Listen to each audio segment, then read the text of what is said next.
వీళ్ళు స్పెసిఫిక్గా లేదు కాబట్టి ఇవి చేస్తున్నారు. కాబట్టి నా రిక్వెస్ట్ ఏంటంటే స్పీకర్ గారు యాజ్ ఎర్లీ యాజ్ పాసిబుల్ అనేది రాజ్యాంగంలో ఉంది. సుప్రీంకోర్టు హర్యానా కోర్టులు చాలా 1 మంత్లో ఏమని చెప్పింది. ఒక జడ్జిమెంట్ లోపల సుప్రీంకోర్టు అయితే పెండింగ్ పెట్టుకోవద్దని చెప్పింది. సరే స్పెసిఫిక్గా పీరియడ్ లేదు కాబట్టి ఇవాళ ఫుల్ బెంచ్ ముందు సుప్రీంకోర్టులో ఉంది. ఏదేమైనప్పుడు కూడా దీన్ని తొందరగా డిస్పోజ్ చేయాలని చెప్పి నేను కోరుతున్నాను స్పీకర్ గారిని. ఇదే సందర్భంలో ఏముంచుకొచ్చిందండి వీళ్ళకి, పోయి ఏం చేస్తారు? ఆడ ప్రభుత్వం ఉన్నది, ఆ ప్రభుత్వాన్ని కూల్చము, మాకు అవసరమే లేదని చెప్పి స్పష్టంగా మేము చెప్పినాం. వాళ్ళే ఊహించుకుంటారు, వాళ్ళే ఊహించుకుంటారు. ఈ ప్రభుత్వం ఎవరన్నారు కూల్చామని? ఎవరని లేదు, మీరే మాట్లాడుకుంటారు. ఇదే రేవంత్ రెడ్డి గారు ముఖ్యమంత్రి గారు ఈ మధ్యనే ఇక్కడ మాట్లాడిండు, అసలు రాజ్యాంగంలో ఇది పెట్టాలి, ఉరిదీయాలి, అసలు ఒక పార్టీలో గెలిచినోడు ఇంకో పార్టీలో పోవద్దు అని ఒక బ్రహ్మాండమైన స్పీచ్ ఇచ్చిండు రేవంత్ రెడ్డి గారు. మరి నేను ఆయనే కండవ కప్పాను.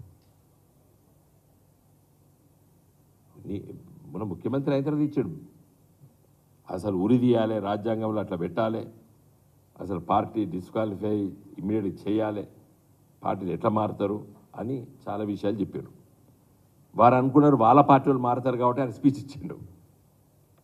వేరే పార్టీల నుంచి వెళ్ళి ఇప్పుడు లాక్కుంటాడు. రేవంత్ రెడ్డి గారు అసలు ప్రోత్సహించండి, మీకు మంచిగానే ఉన్నది మెజారిటీ, 5 ఏళ్ళు పరిపాలించండి. మీరు చూసుకోవాల్సింది ఏంటంటే మీ పార్టీలో ఉన్న వాళ్ళు పోకుండా చూసుకోండి. కాబట్టి నేను అనేది ఏంటంటే ఎట్లా పోతారండి వీళ్ళు టీఆర్ఎస్ గెలిచిన వాళ్ళు?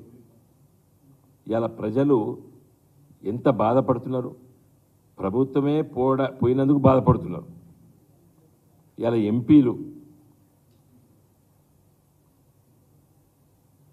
రంజిత్ రెడ్డి గారు, పస్తూర్ దయాకర్ గారు, బీబీ పాటిల్ గారు,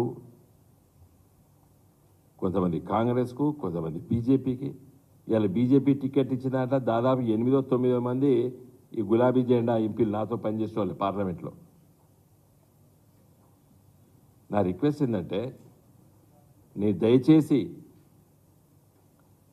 డిఫెక్షన్స్ను ప్రోత్సహించకండి. సరే మీ పార్టీ చేసింది కదా అని కూడా అడగొచ్చు. నేనేం తప్ప, నేను ఏది చేసినా కూడా తప్పే అని చెప్తున్నాను. ఎందుకంటే ఆమె లాయర్ బై ప్రొఫెషన్. నేను ఎప్పుడు కూడా నాకు ఇష్టం లేదు డిఫెక్షన్స్. ఎందుకంటే ఇండియన్ డెమోక్రసీ ఇంకా ఎదగాలి. సరే నువ్వు చేసినా కూడా నేను తప్పు చేస్తా అని ఎందుకు అనాలి?